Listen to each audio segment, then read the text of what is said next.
Hello बच्चों, welcome back to Nand Kishore classes science channel. आज के इस वीडियो में बच्चों हम सभी पढ़ने वाले हैं बोहर्स मॉडल के बारे में। तो वीडियो में आपको शुरुआत में मैं बताना चाहूंगा कि ये पार्ट नंबर 1 रहने वाला है इस वीडियो का। आज हम थ्योरी पार्ट डिस्कस करेंगे। नेक्स्ट वीडियो में हम कैलकुलेशन पार्ट डिस्कस करेंगे जो भी बोहर्स एटॉमिक मॉडल के अंदर आता है। ठीक है, तो चलिए वीडियो को शुरू करते हैं। तो बच्चों 1913 की बात है, बोहर्स एटॉमिक मॉडल आया। इन्होंने रदरफोर्ड एटॉमिक मॉडल का जो ड्रॉबैक था उसको मद्देनजर रखते हुए अपना मॉडल पेश किया। इन्होंने बोला भैया कि देखो साहब, रदरफोर्ड साहब देखो क्या क्यों फेल किए। उनके अकॉर्डिंग एटम के अंदर क्या होता है, एक न्यूक्लियस होता है जो कि पॉजिटिव चार्ज होता है, और उसी पॉजिटिव चार्ज के अराउंड इलेक्ट्रॉन क्या करता है, गोल गोल गोल गोल नाचता रहता है। अब रदरफोर्ड ने क्या नहीं बताया, उन्होंने ये नहीं बताया कि कहाँ पे नाचता रहता है, क्या न्यूक्लियस के जस्ट पास में नाचता रहता है गोल गोल, या थोड़ा सा दूर या और दूर, या कहाँ पे, मतलब उन्होंने स्पेसिफाई नहीं किया कि रिवॉल्व कहाँ पे करता है। ये सबसे बड़ी दिक्कत थी। दूसरी दिक्कत क्या हुई कि इनके अकॉर्डिंग, या अगर क्लासिकल इलेक्ट्रोमैग्नेटिज्म के अकॉर्डिंग बात करें बच्चों, तो अगर कभी भी कोई चार्ज पार्टिकल एक्सेलरेटेड मोशन में होता है, बिल्कुल यहाँ पे एक्सेलरेशन है, वेलोसिटी क्योंकि चेंज हो रही है, तो एक्सेलरेटेड मोशन में अगर चार्ज पार्टिकल है तो रेडिएशन एमिट करेगा, और रेडिएशन जैसे से बॉडी से बाहर जाएंगे धीरे धीरे उसकी एनर्जी कम होगी, और जैसे से एनर्जी कम होगी वो आके न्यूक्लियस में जाके कोलैप्स हो जाएगा। यानी ये स्टेबिलिटी ऑफ एटम को नहीं बता पाए। तो इसी को मद्देनजर रखते हुए बोहर साहब ने क्या बोला, पहला स्टेटमेंट देखिए, बहुत ही खूबसूरत से बोला इन्होंने। स्टेटमेंट नंबर 1, इन्होंने कहा कि सर देखिए, electrons revolves in a particular orbits which have particular energy। इनके कहने का मतलब क्या है कि इलेक्ट्रॉन हर जगह नहीं नाचता रहता है, पर्टिकुलर ऑर्बिट्स हैं जो कि एटम के अंदर हैं, उन्हीं में नाचता है जिसकी पर्टिकुलर एनर्जी है, मतलब उसकी कोई फिक्स्ड एनर्जी होगी। और उन्होंने इसका नाम दिया, these are called energy levels. क्या बोला इनको, एनर्जी लेवल्स बोला बच्चों, या फिर शेल्स के नाम से भी हम इनको जानते हैं। फॉर एग्जाम्पल आपने सुना होगा के शेल, एल, एम, एन, इस तरीके से। तो के शेल कौन सी सेल होती है, फर्स्ट सेल होती है जो कि न्यूक्लियस के जस्ट बच्चों पास में होती है। उसके बाद बच्चों एल है हमारे पास दूसरी शेल जो कि थोड़ा सा दूर होगी, मतलब रदरफोर्ड के अकॉर्डिंग इलेक्ट्रॉन कहीं भी रिवॉल्व कर सकता था, बट हमारे बोहर साहब के अकॉर्डिंग इलेक्ट्रॉन या तो भैया n इक्वल टू 1, मतलब फर्स्ट शेल में रिवॉल्व करेगा, या सेकंड में या थर्ड में, मतलब उन्होंने अलग अलग शेल्स बना दी बेस्ड ऑन एनर्जी लेवल, और एनर्जीज भी उन्होंने दी।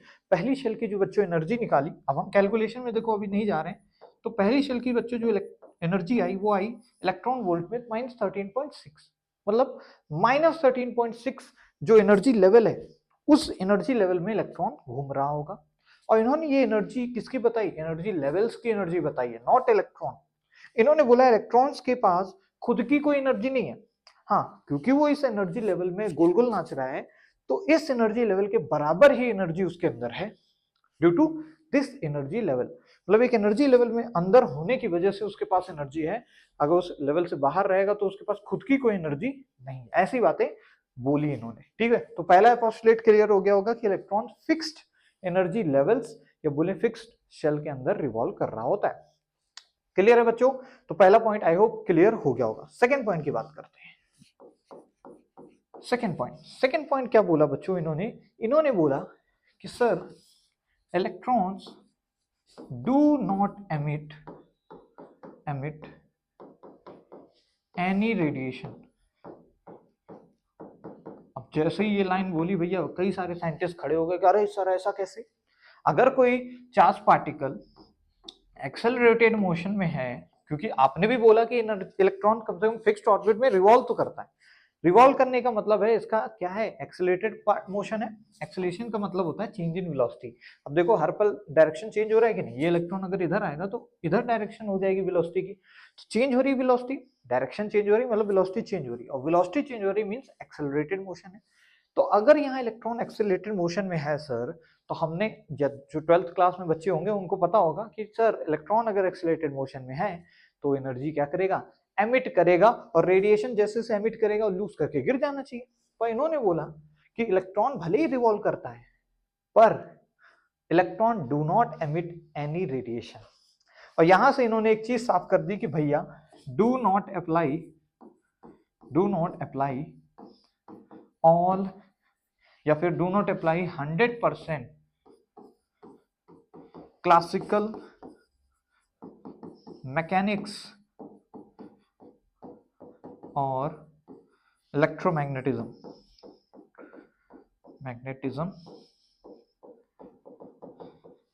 if you want to study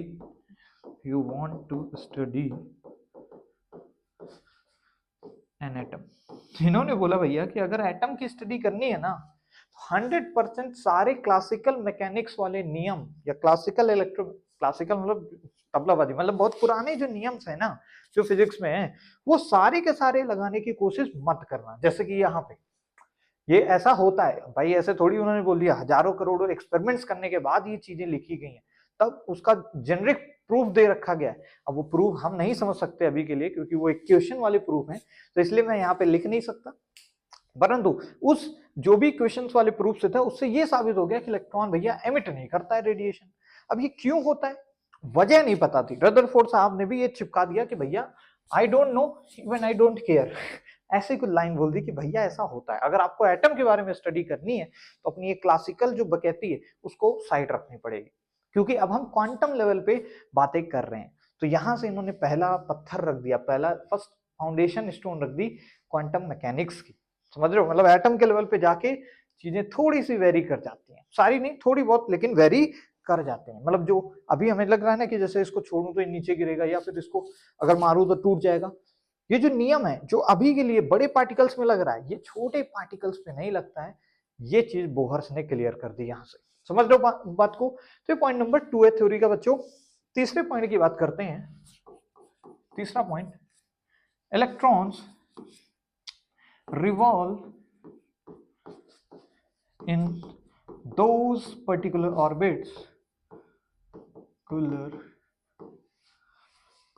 orbits in which angular momentum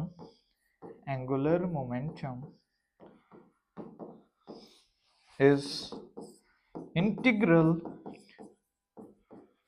multiple of h upon 2 pi। h क्या है भैया, प्लैंक्स कांस्टेंट है, प्लैंक्स कांस्टेंट। तीसरा पॉइंट क्या बोला कि भैया इलेक्ट्रॉन उन्हीं पर्टिकुलर ऑर्बिट या शेल पे रिवॉल्व करता है जिनका एंगुलर मोमेंटम इंटीग्रल मल्टीपल है h अपॉन 2 पाई का।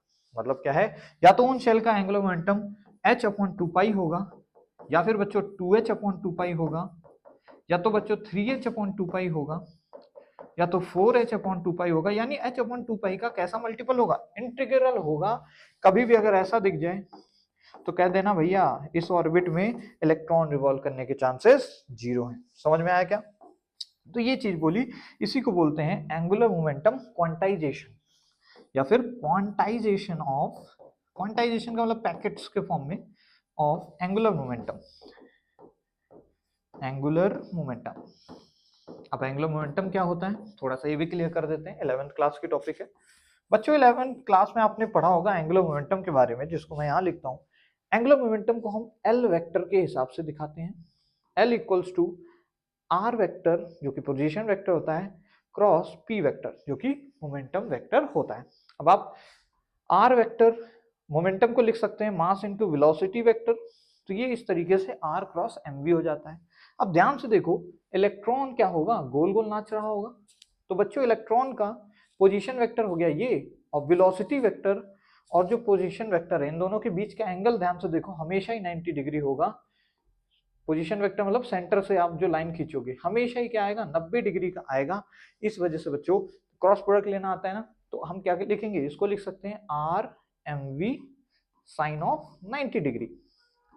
तो इसीलिए बच्चों ये आ जाता है हमारे पास एम वी आर के बराबर। तो यहां से हमारे पास क्या हो जाता है कि सर जब एंगुलर मोमेंटम हमारा ऐसा मल्टीपल होगा उन्हीं ऑर्बिट्स में इलेक्ट्रॉन रिवॉल्व करेगा।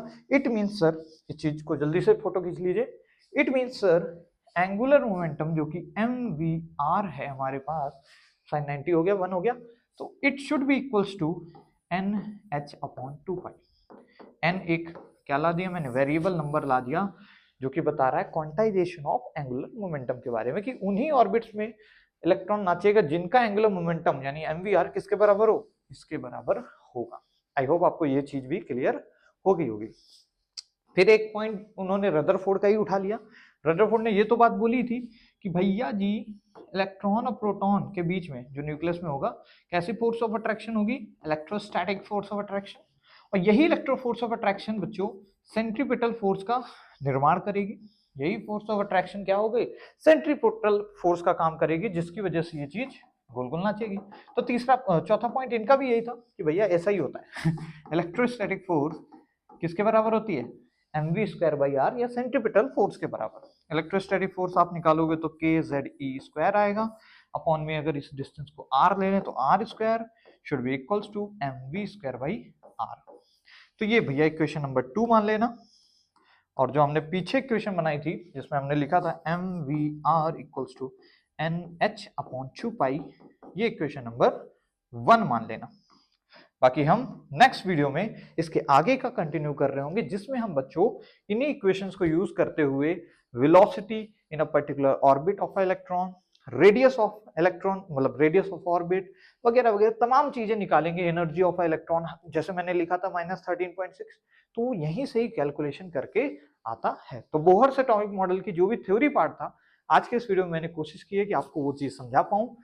तो यहां से भैया क्वांटम मॉडल शुरू हो गया था। इसके बाद हालांकि बोहर एटॉमिक मॉडल में भी कुछ ड्रॉबैक्स हैं, ठीक है, हर चीज सही नहीं बोली उन्होंने। तो इसके बाद आया था क्वांटम मैकेनिकल मॉडल, जिसके बारे में हम कभी नेक्स्ट बात करेंगे, परंतु अभी मेरा मेन फोकस रहेगा पार्ट 2 पे। ठीक है, तो नेक्स्ट वीडियो में बोहर एटॉमिक मॉडल का पार्ट 2 पे हम डिस्कशन कर रहे होंगे, निकालेंगे radius, velocity, total energy, kinetic energy, potential energy of electron in orbit वगैरह। ठीक है, तो इस वीडियो में मजा आया हो तो भाई वीडियो कर देना लाइक, चैनल कर देना सब्सक्राइब। मिलते हैं नेक्स्ट वीडियो में, तब तक आप सभी को जय हिंद मेरी तरफ से।